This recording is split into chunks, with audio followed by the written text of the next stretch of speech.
Hello my dear students, my name is Nazni और मैं आपको पढ़ाऊंगी क्लास 9 मैथमेटिक्स। अगर आपको मेरी वीडियोस अच्छी लगे या मेरे पढ़ाने के तरीके से आपके मैथ्स आपको आसान लगे, so please like and subscribe. मैं जो भी एक्सरसाइज पढ़ाऊंगी मैं उसी में ही आपके सारे कॉन्सेप्ट्स उसी वीडियो में सॉल्व करने की कोशिश करूंगी, उस एक्सरसाइज से रिलेटेड, कि आपको और अच्छे से वो समझ में आए। सो हम स्टार्ट करते हैं एक्सरसाइज 1.1, चैप्टर नंबर 1। क्या नाम है चैप्टर का? Number system.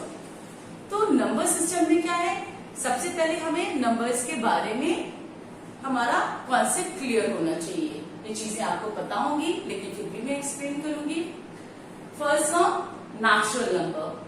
नेचुरल नंबर क्या होते हैं? नेचुरल नंबर क्या होते हैं? जब हम स्कूल में जाते हैं तो हम कहां से पढ़ते हैं?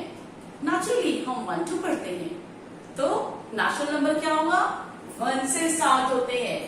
1 2 3 so on, 500 687, कोई नंबर, कोई भी नंबर, कहां तक? इन्फिनिटी, अनंत। नंबर कभी खत्म नहीं होते। जो नंबर 1 से स्टार्ट हो रहे हैं तो क्या हुए वो? Natural number. Now comes whole number. Whole में ओ, तो हम क्या रिजेंबल कर सकते हैं? होल नंबर 0 से स्टार्ट होते हैं। 0 1 2 3 so on, कहां तक? इन्फिनिटी। तो होल नंबर में क्या हो गए बेटा? ये सारे नेचुरल नंबर भी हैं, तो होल नंबर क्या हुए? 0 और नेचुरल नंबर। अब हमारी बारी आती है थर्ड कैटेगरी। क्या? इंटीजर्स। अभी हमने क्या पढ़ा? जो 1 से स्टार्ट हो वो नेचुरल, जो 0 से हो गए वो क्या है? होल। अब इंटीजर्स में क्या आ गए? Positive number. ये पॉजिटिव नंबर 0 और नेगेटिव नंबर भी, जैसे -1 -2 0 1 4 7। तो इंटीजर्स में क्या हुआ? नेगेटिव 0 पॉजिटिव, सारे नंबर्स इंक्लूड हो गए। फॉर एग्जाम्पल 1 क्या है? This is a natural number, whole number, integer. लेकिन मैं -1 की बात करूं तो ये क्या है? ये नेचुरल नंबर नहीं है। नेचुरल में हम पॉजिटिव लेते हैं, होल नंबर में पॉजिटिव है 0, बट इंटीजर में क्या लेते हैं? Negative positive 0।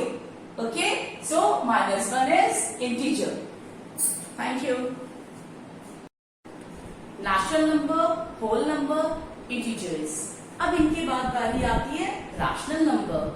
बच्चों रैशनल नंबर क्या होते हैं?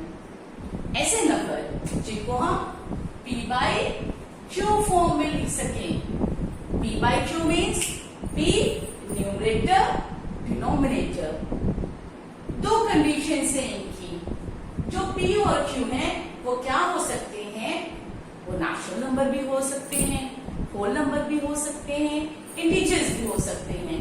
तो सिंपली हम कह सकते हैं p/q इंटीजर्स होने चाहिए। क्यों? मैंने क्या बताया? जो नेचुरल नंबर है 1 से स्टार्ट, होल नंबर 0 से स्टार्ट, और इंटीजर्स क्या है? वो इन दोनों के लिए हुए हैं। वो क्या है? नेगेटिव 0 पॉजिटिव, तीनों को इंक्लूड किए हुए हैं।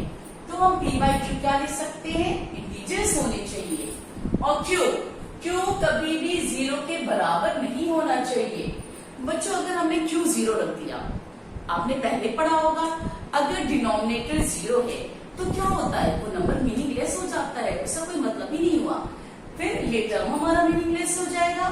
तो q कभी भी 0 नहीं होना चाहिए। और pq क्या? इंटीजर्स मीन्स हम -1 भी ले सकते हैं, -2 भी ले सकते हैं, हम कुछ भी इसमें कर सकते हैं। जैसे हम क्या ले सकते हैं? -1/2। ये भी क्या रैशनल नंबर है कि नहीं? चलिए अब हम आते हैं क्वेश्चन नंबर 1, एक्सरसाइज 1.1। क्वेश्चन क्या कह रहा है? Is 0 a rational number? 0 rational number है कि नहीं? मैंने अभी बताया रैशनल नंबर क्या है, जिसको P बाई Q फॉर्म में लिख सकते हैं, और P एंड Q क्या है, आर इंटीजर्स।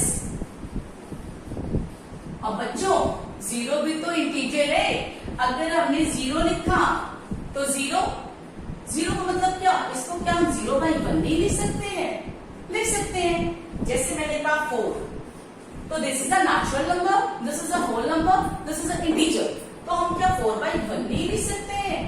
ये भी तो P बाई Q फॉर्म में हुआ, तो 0 को हम 0/1 लिख सकते हैं। Can you right it in the form of P by Q? Yes, हमने लिख दिया P बाई Q फॉर्म में 0/1, where P and Q are integers and Q not equal to 0। ये मैंने आपको पहले बताया था। क्या है, रैशनल नंबर में दो कंडीशन है, P और Q क्या है, उनको इंटीजर्स होना चाहिए और Q 0 के बराबर नहीं होना चाहिए। अगर Q 0 हो गया तो हमारा टर्म मीनिंगलेस। आई होप आपको ये समझ में आया होगा। Now we move on next question.